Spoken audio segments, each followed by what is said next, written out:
Welcome to the Cyclical Doula podcast. I'm Emma, a certified Sympto-Pro instructor, a fertility awareness educator, and your guide to fertility coaching and reproductive health education from menarche to menopause and all the different types of motherhood in between. If you're seeking a natural, science-backed approach to managing your fertility, understanding your cycle, or simply connecting with your body in a new way, you're in the right place. Each episode is designed to empower you with the tools, knowledge, and confidence you need to thrive in your unique journey. Quick disclaimer, this podcast is for educational purposes only and is not medical advice or individualized charting support. For specific guidance, please consult with your healthcare provider or fertility awareness instructor. Now, let's dive into today's topic. Welcome to the space where cycles breathe, where the real raw life of a mama leads. From motherhood's highs to charting the low, your body's story is the star of the show. Matriarch heart. Welcome back to the Cyclical Doula podcast. Today, I have the honor of sitting down with Laura Martinez, who is a spiritual healer, author, speaker, and meditation guide with a background in clinical mental health and behavioral neuroscience.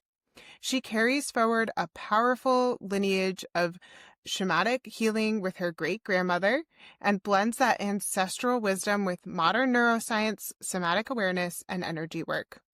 Her approach is rooted in helping people remember that the body is not just a physical structure, it's the source of sacred intelligence.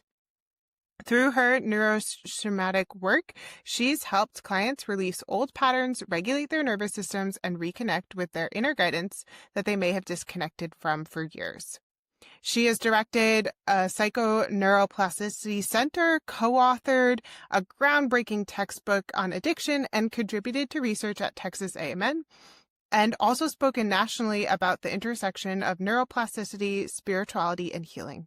Her work has appeared on Dr. Phil, Insight Timer, Voyage Magazine, and Canva Rebel, as well as many more. And we're going to talk today about how science and spirit can work together and what that means for our bodies. I'm so excited that you're here, Laura. Thanks for coming on. So excited to be here. I love your mission. We usually don't have a space for, so I am so grateful for the work that you do. Awesome. I'm so glad to have this conversation. Before we get into the details of it, can you tell us a little bit more about who you are outside of your work?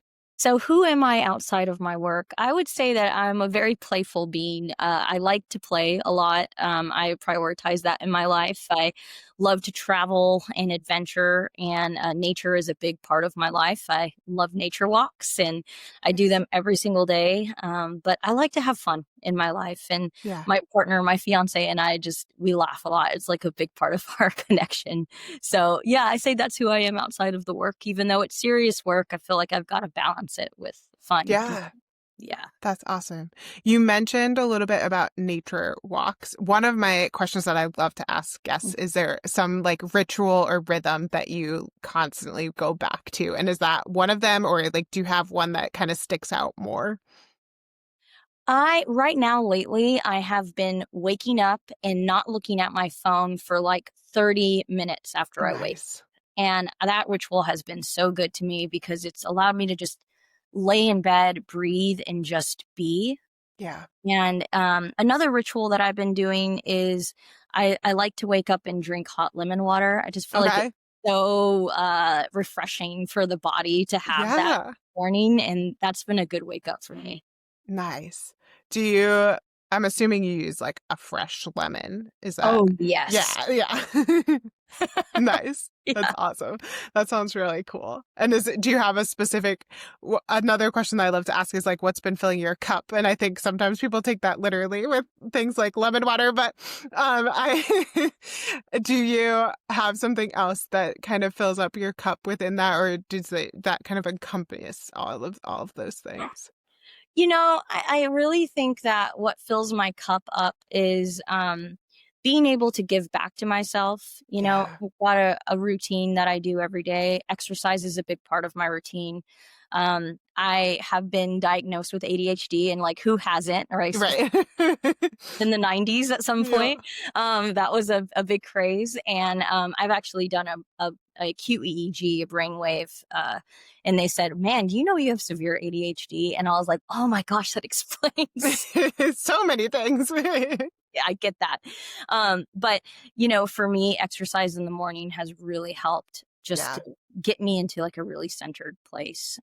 Also, listening to Ram Dass on a podcast, man, that does it for me every time. Gets me really Awesome. centered. Yeah. That's amazing. I love that. Great. Well, tell us about where you come from, like your lineage. I know that's a big part of who you are as a person and how that kind of connects into your work. Yeah. So it's kind of funny, actually, the story. I was doing shamanic work, or I was going to see a shamanic couple and doing work with them for myself. Hmm. I wasn't Yeah. doing it for others yet. And I have found out through my grandma that her mother was a curandera. And I did not know that until after I had started my shamanic work. Oh, cool.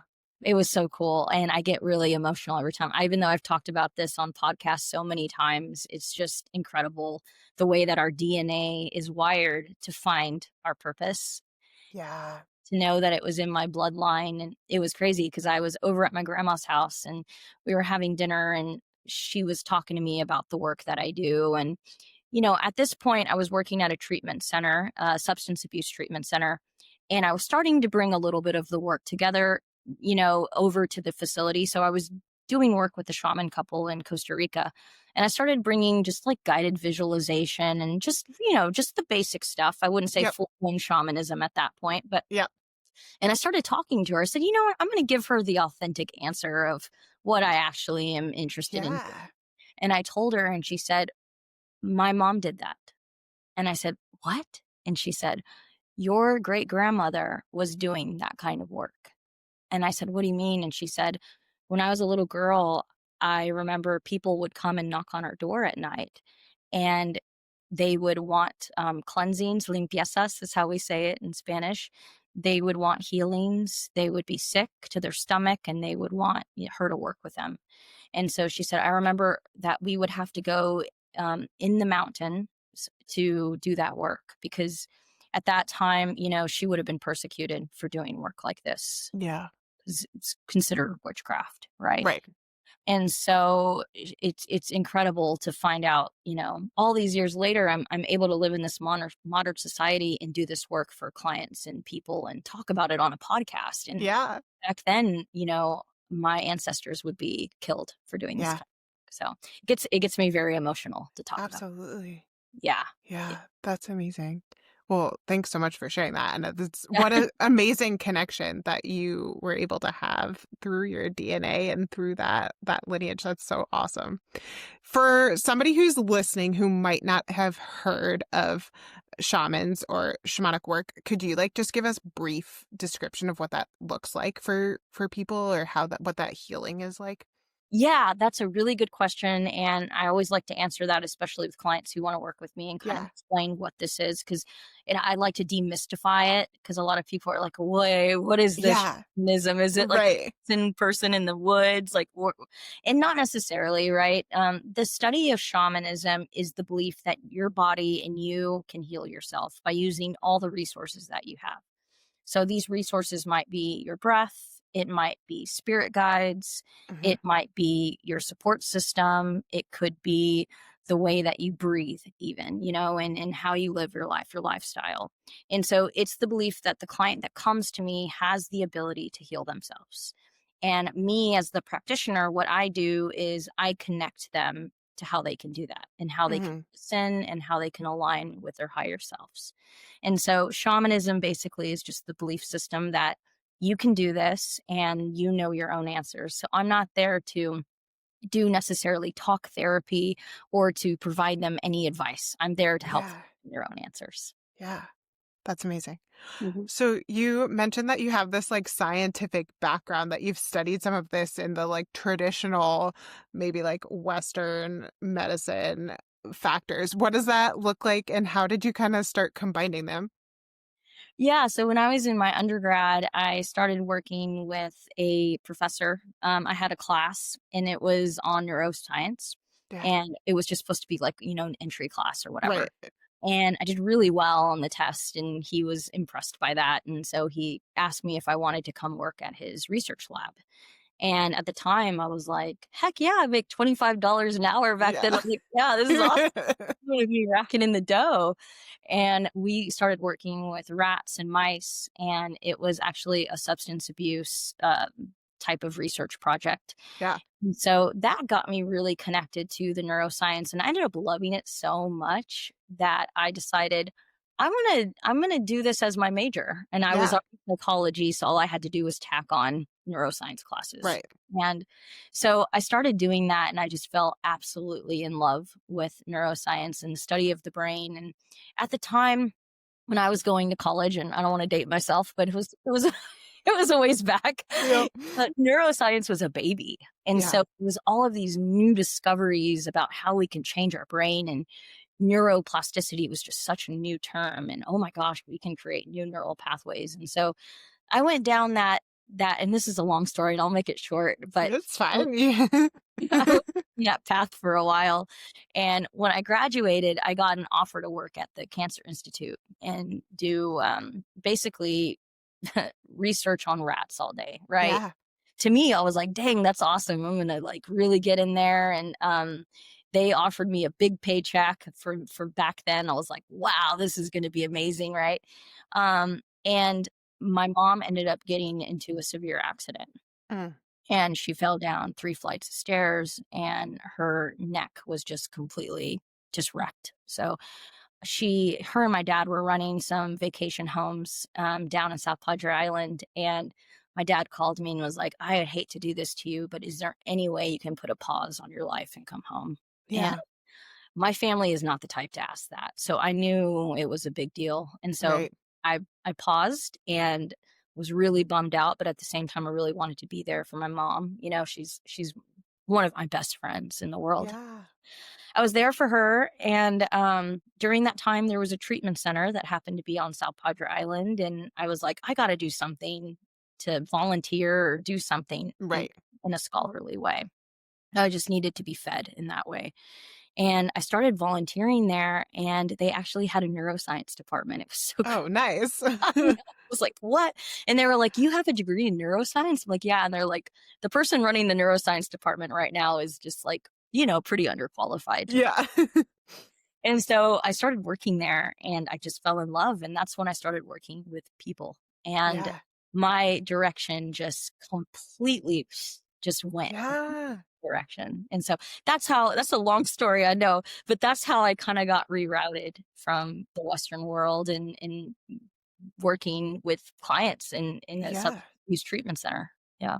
That's amazing. I like what a like timely way to like connect all of that and switch that, because I feel like you could have gone in such a different path of working in that way, and so that's so cool. Do you feel like you um with that knowledge base, like how do you bring that into your work now, like with what you're doing right now? Oh yeah, I definitely bring it in. And one of the most common ways that I bring it in is I tell people what is happening with their neuro-shamanic experience or with their Yeah. shamanic experiences in a neuroscience way, Yeah. right? So a good example of that, and I'll just give you a little story. I had a client, and he was very logical, right? Very left brained. And when I start working with clients, I always ask them, do you want to do the shamanic work? Do you want to do the neuroscience work, or do you want to do like the mental health work? And is it Right. okay to combine those three? My Right. favorite is to be in all three sandboxes. Yeah. And this guy in particular was like, no, I don't want you to do the shamanic stuff. That's weird to me. It's woo. I don't want it. I was like, okay, I'll stay in my other boxes here. Yeah. And so we got to this like plateau, as you know, from working with clients, you get to kind of a plateau every now and then. And I said, I think you really need to open up to the shamanic stuff. And at Yeah. that time we had built really good rapport. So he did it. And I did the shamanic journey with him for the first time, and he had this out of body experience, and Mm. he connected with some of his ancestors and was able to look at like generational wounds that came up for him. Mhm. And when he woke up, he was like, what was that? Yeah. And I was able to explain, from a neuroscience perspective, okay, well, when I'm doing the drum and I'm beating the drum, you go into this high theta brainwave state. And that Yeah. puts you in a high state of creativity and it puts you in a trance. When you go into a trance, your psyche, your subconscious mind can take over and your ego, the DMNs in your brain, gets quieted where your connection to the ego is not quite there. And so you're Mm-hmm. to just kind of almost like your inhibitions are gone and you're Yeah. to see what really needs to be worked on. So I love being able to explain these mystical shamanic moments that we have from the level of the brain, and it all makes sense. Yeah. That's amazing. That's so cool. I think that what an experience for that particular client, but I feel like there's got to be so many people that like they come into it kind of a little skeptical, but Yeah. like wanting that support mentally otherwise, and being able to have that experience must be so powerful. Um that's so cool. Yeah. Yeah, so what does it look like when for like cuz mostly women are listening to my podcast. So what does it look like for you when you're working with women? Do you feel like there's like a big or like a consistent thing that you see come up for women as they're working with you? Yes. I believe there is, with women specifically, there usually a barrier of feeling stuck. Yeah. And that feeling stuck energy, I believe, is from not being aligned with their beautiful creativity. We're creators. Mm, We have a womb that creates a life. It's yeah, incredible. Women are so powerful. And men are too in their own right. How absolutely. women, I mean, we are making creation in our Yeah. body. Wow, Yeah. that's a sacred thing. And so I think with women, I hear that, I feel stuck.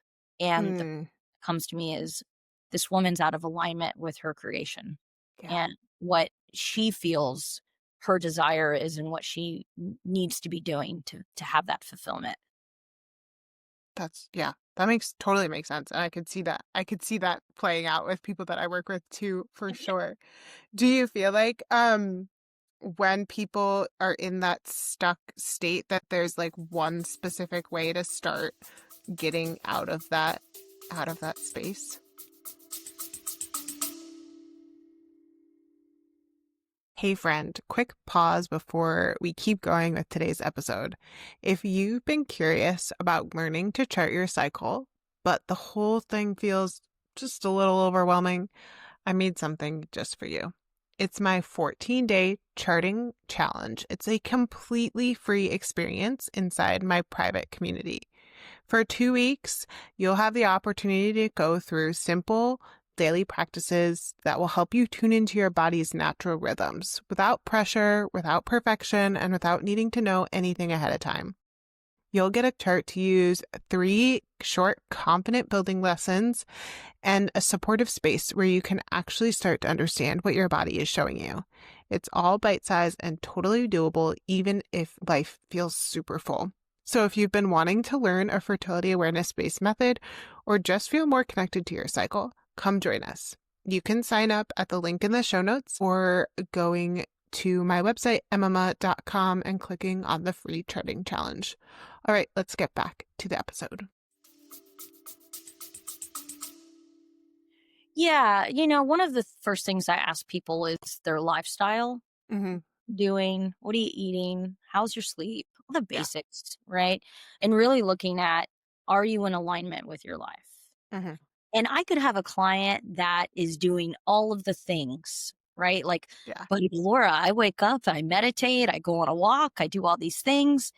But just because that's good for me and that fulfills me doesn't mean that fulfills Sally, right? Or the Yeah. next woman, right? Right. Sometimes people think that they need to be doing these certain things. And it's almost like this ego thing where like, I need to be doing all these check boxes, Yeah. but they're not spiritually aligned to these practices. They're not Mm-hmm. feeling fed by these practices. Yeah. So one of the first things I do is just really get like this perspective of what's fulfilling to that particular person. What is really filling up your bucket? What is really fulfilling you? And are Yeah. you doing any of those practices a day? You don't have to do 100 different things. It could be one thing that feels really fulfilling in the Yeah. morning. maybe it's dream analysis, and that feels really good when you wake up, right? So that's one of the things that I work on. And then, the second thing, the deeper part, is really looking at alignment. A lot of times as women, we are denying our deepest desires. Mm-hmm. And we're denying our deepest desires because, and I could go into like the patriarchy and all that. Oh yeah. I mean, feel free. Then go for it. But we're living in this society that's not really feeding us to the deepest level. Yeah. And I think we're getting there. I really do. But a lot of times we're denying our deepest pleasures, our deepest desires, because we really haven't been taught to honor these things. Mm-hmm. We've been taught to be the caretaker of the family. Yeah. We've been taught to, in our relationship with our spouses, to have them lead. And that's good in a sense. The masculine needs to lead. Right. However, that doesn't mean that is at cost to my desire and what I Right. want in my life. Right. Right. Yeah. Yeah. And so getting into alignment is really powerful. And sometimes when women get into alignment, they realize that they are so out of alignment that they have to do some pretty drastic changes.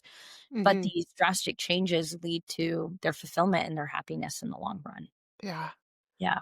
Yeah. That's amazing. I think like, wow, like what a big adjustment when we like change this from like women to women, like just like slowly making these changes, maybe making them faster, and being able to have all these women in this sense of alignment in this time where they're like building up that matriarchy aspect of it, and like how powerful that is, and how I'm hopeful that that's like continuing to come and that there will be it can be such a more powerful and just like welcoming space in our society in general.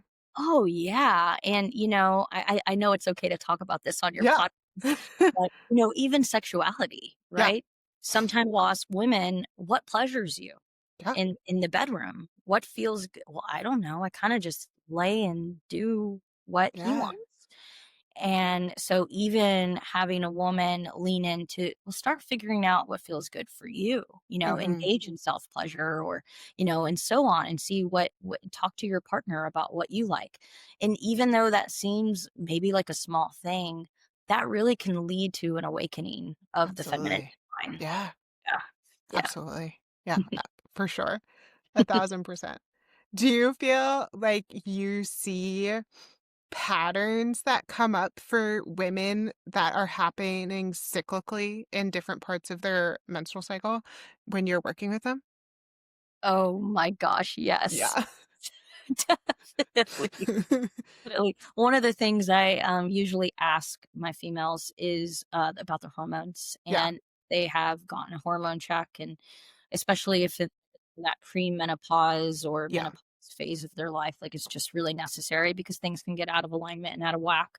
However, yeah, the 28-day cycle, right? It's so important to honor that and the different phases. And I'm not a big watch person. I'm never like to be connected to technology in this way, but For sure.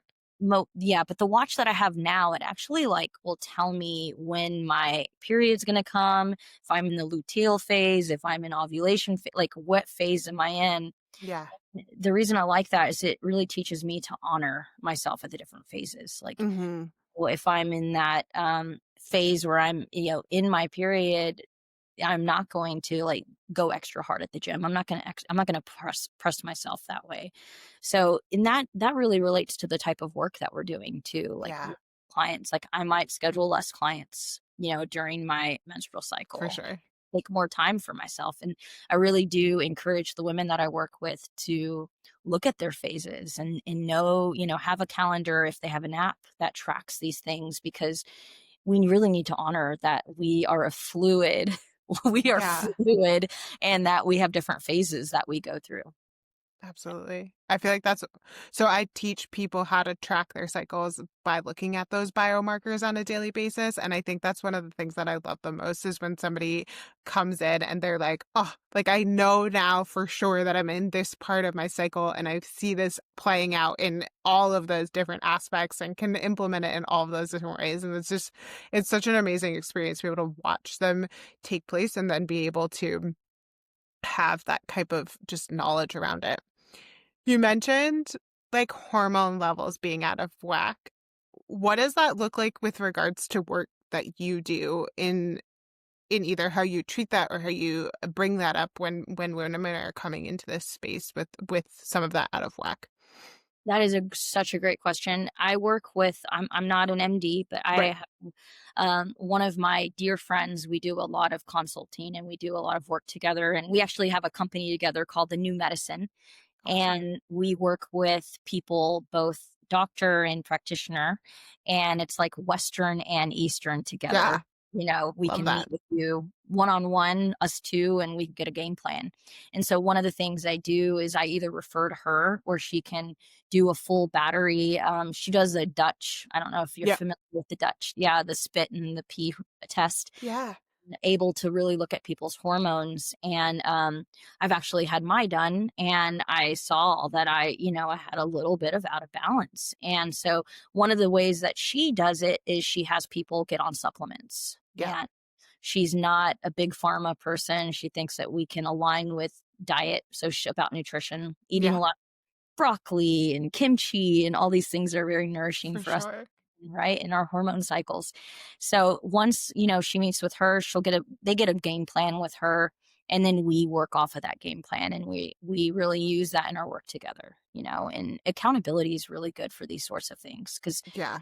we can have we can have this awesome routine and treatment plan, so to speak, and then we have to take care of the kids, and we got to do this and that, and Right. out of the window. So I Life also, gets in the way. yeah, accountability of like, okay, how did it go this week? Did you Yeah. do anything on that treatment plan? Yeah. That's awesome. Yeah, that accountability is so huge. I feel like that's one of the things that like I need myself as a human being, and like also I feel like I am giving to clients too, of just being like, all right, like it's okay if you did nothing, but like where are you at, and how can I support, and how can we support in general, and just keep Yeah. going too. Yeah. Yeah. Oh yeah. We all need accountability partners. For sure, in so many aspects of our lives.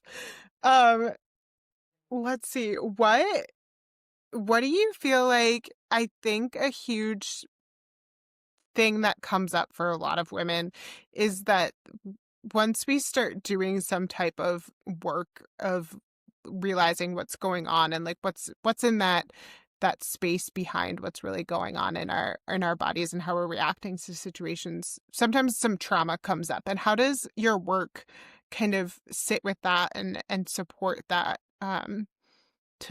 to help us be better human beings?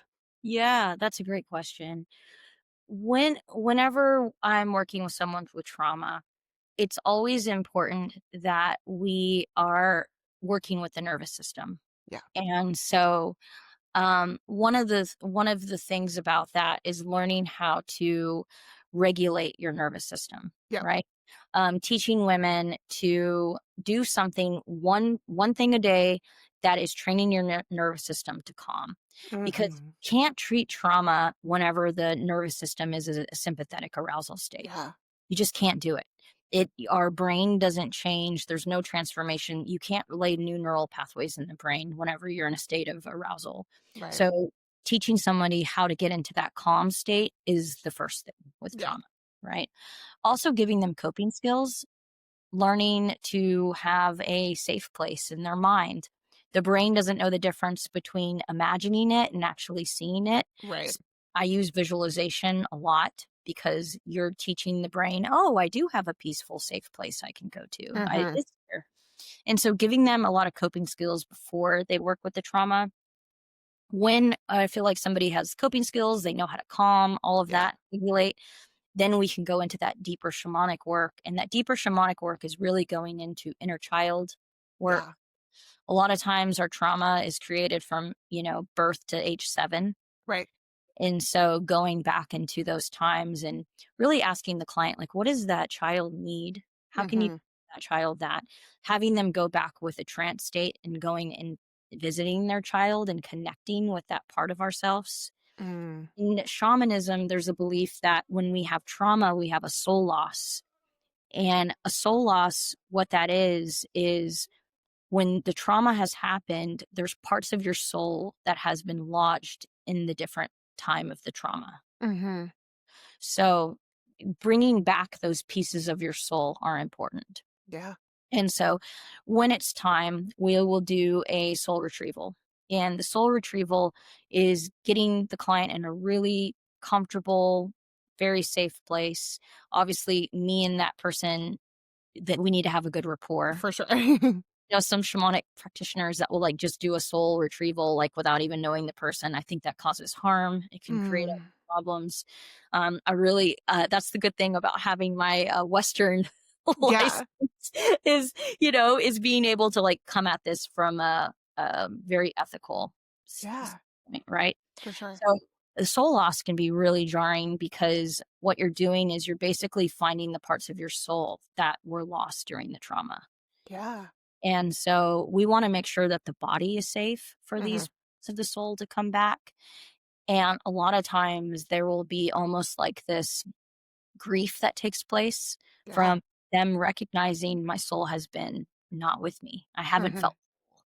And things that people say that will kind of arouse my attention, like this person has a soul loss, and a lot of those is like this feeling of not being fulfilled, or there's not wholeness, and or there's like not complete, maybe even depression, which is the Western word for it. And so that's some of the ways. I mean, there's so many different ways, but those are like Yeah. the ways is like inner child work and soul retrieval work. Yeah. That's amazing. I feel like, wow, that like what an amazing experience for people who are able to go through that and come out on the other side feeling like that wholeness that on the other side when they're able to do that. You mentioned having like those coping skills and finding calm. Do you feel like there's certain things that everybody can do, or is it so specific to this, to like your nervous system and how you regulate as an individual? Yeah, I think there are some rituals that anybody could engage in. I really like creating rituals for people where they can do it on a daily basis, Yeah. where it's not this intricate, go get your feather, go get the fire, go get the like, you Yeah. don't have to Right. do let's make this simple, right? Let's make this tangible in your real life. Hmm. So one of the ones that I really like is running your hands under warm water, not scalding hot, but just lukewarm water.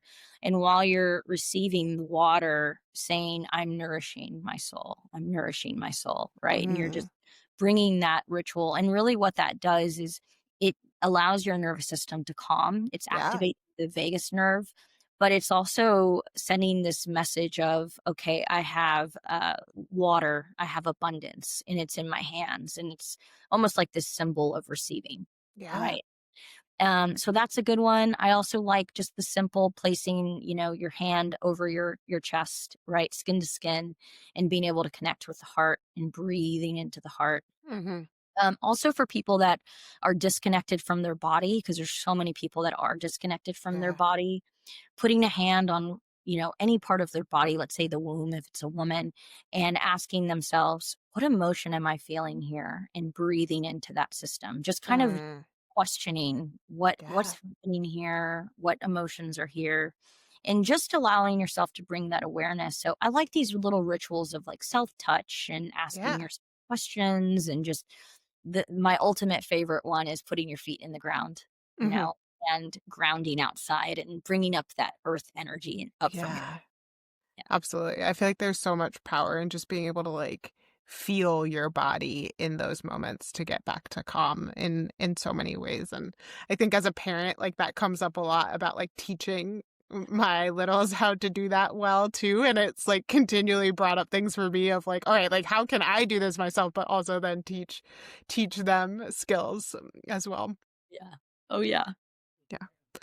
Um All right. What do you think that like is one of the biggest maybe like myths that you'd want to, or misconceptions around spiritual healing that comes up that you'd love to correct for people? I would love to correct that. People think that shamanism is a spirituality or a religion. Oh, okay, perfect. And the reason I like to correct that is because a lot of people say, well, I'm a Christian, so I can't do this. I'm like, oh no, Yeah. like you can do shamanism if you're a Buddhist, Christian, agnostic, even, Mhm. it's not limited. It's not limited to that. It's actually recognizing that all in the universe exists one, right? It's a lot about oneness. Yeah. So it's not a spirituality, it's not a religion. it's also not, I like to teach modern day shamanism. Yeah. So a lot of people, I know it's a craze right now to go do ayahuasca and go to Peru and go to Costa Rica, which I'm not, I'm not saying that's a bad thing. Not saying it's Yep. about, I've done, I've done throughout my life since my 20s. So I'm Yeah. fully about Aya. Love her. However, a lot of people think that that is okay. I'm going to go do ayahuasca ceremony and I'm going to come back completely changed and healed. Yeah. And that's just not the case. You have a Right.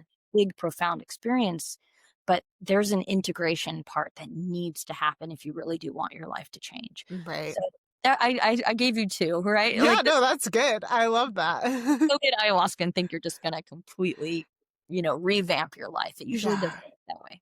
Yeah. I feel like that's the case for so many things, but I feel like when we're looking for healing in any aspect or like a quick answer, going somewhere to get a quick answer is never really going to give us that full thing because you got to integrate it into your daily life. Yes. And when when those kids are doing the normal things, or you got to go drive your normal routine and all of this stuff, that's when it comes back up so easily. Yeah. Yeah. So what is one thing that like everybody can take away from having these conversations and thinking about like what's their next step? The next step for transformation in, Yeah. is I always think awareness is the biggest Yeah, step, right? absolutely. It's knowing that where you are faulty, where there's Hmm. challenges, just being really aware of how you carry yourself in the world, your relationships. I always say Yeah. being as healthy as your most toxic relationship that you should Mm. that was. And so I would say awareness, awareness, awareness. Start gaining an awareness of where you are, how you feel, awareness of your desires. What do you Yeah. really desire deep in life? Because a lot of people are out of balance with what they actually want. Yeah, Yeah. absolutely. And how do people like work with if they're listening to this and they're like, "Oh, Laura's my person." How do people work with you directly? So you can check out my website. It is neuro-shamanichealer.com. And in there is a little form you can fill out. And I always like to have a consult before I start working with someone just to Yeah, make sure we're aligned, and for sure. we're not, and you don't feel like I'm a good fit, or I feel like I can't really get you to where you want to go. I have tons of referrals that I can refer out. But that would be a good way. Another way is Instagram, the Neuro-Shamanic Healer on Instagram. I'm kind of most on that social media platform and posting. Awesome. So cool. If somebody is listening to this, I'm assuming you do, based on the way you worded that, you do stuff virtually. How does this play out when they're doing this virtually in regards to the like somatic work and all of those things? Yeah, so we can still do this work Yeah. long distance. I'm a Reiki practitioner, master Reiki practitioner. So a lot of times in those moments, I'm using Reiki and doing long distance Reiki on people. And we always have a plan before. I've done shamanic journeys with people long distance, and we have a plan of, okay, you're going to lay a mat out, and it's going to be this Yeah. way, and what symbols are you choosing? So we always do that prep work together. So you can do Yeah. it at the comfort of your home, which is really nice because you can just set up your space and be able to do it there. But it's really successful. And actually, I started it during COVID, of course, as a lot of us did. Yes. How am I going to continue to do this? And I wasn't sure if it was going to be possible, but Yeah. the results were just beautiful, as if I was there in person. So I was like, okay, this does work long distance. That's awesome. That's so good because I feel like therefore people can really like heal and be able to have these conversations in so many different ways, and that's amazing. Yeah. Yeah, awesome. Is there anything else like coming into our conversation today that you wanted to share specifically? Yes, I'm so stoked. In January of 2026, I will be releasing curriculum, and there's 4 different tiers in that curriculum. There's 20 different lessons, but it's all modeled for different people. There's the people that's tier 1 that is just like, I want to learn about myself, and I want to learn about the basics of neuro-shamanism and how I can apply that in my life. Yeah. And there's all the way blown out to, tier 3 and 4, which is I'm a practitioner and I want to start using this in my work. And so Awesome. You will get a certificate and you'll become a neuro-shaman, and being able to use this work in your or neuro-shamanic practitioner. I shouldn't say neuro-shaman because, yeah, that's a very sacred term. Yeah. But you will be a practitioner and you'll be able to use this in your practice. And it's a long course, it's a long haul, but if you desire to do this type of work and bring it to your practice, I would love to share this because I've just seen it completely transform people's lives in just such a deep way. So I want to be able to share that with people who are ready and have the knowledge and qualified to do it. That's amazing. I feel like that's going to be so powerful to get that into so many people's hands. I'm so Yes, excited for you. so excited. Thank you so much. You're welcome. Well, I'm so glad that you got to come on here and that we had this TD conversation, because I'm sure we could talk forever about so many different things. But thanks for being here. Yeah, thanks for having me. And again, I'm so happy you're doing the work that you do and providing that space for women to have that sacred vulnerability. Awesome. You- Thanks so much for tuning into the Cyclical Doula podcast. If you enjoyed this episode, it would mean so much if you shared it with a friend or posted it on Instagram and tagged me at Cyclical Doula. If you've got a question you'd love to hear answered on the show, head over to emma.com/podcast to submit it. And don't forget, leaving a quick review really helps this podcast reach more people. Plus, if you upload a screenshot of your review on my website, I'll send you a special surprise as a thank you. You'll find all the details in the show notes about this show today, and I really appreciate you being here and listening in. I'll see you next time.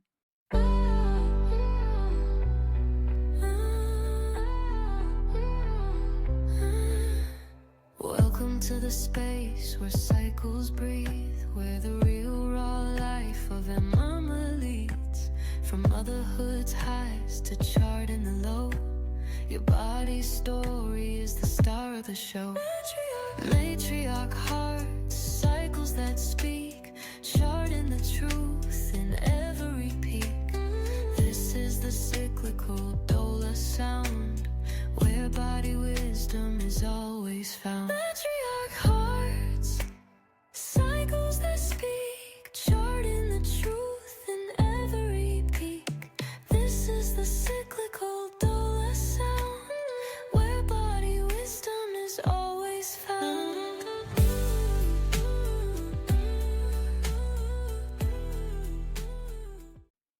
Just a disclaimer and a reminder that any guests on the show are views of their own and not necessarily views of Emma LLC or Emma Goff herself. Thanks so much.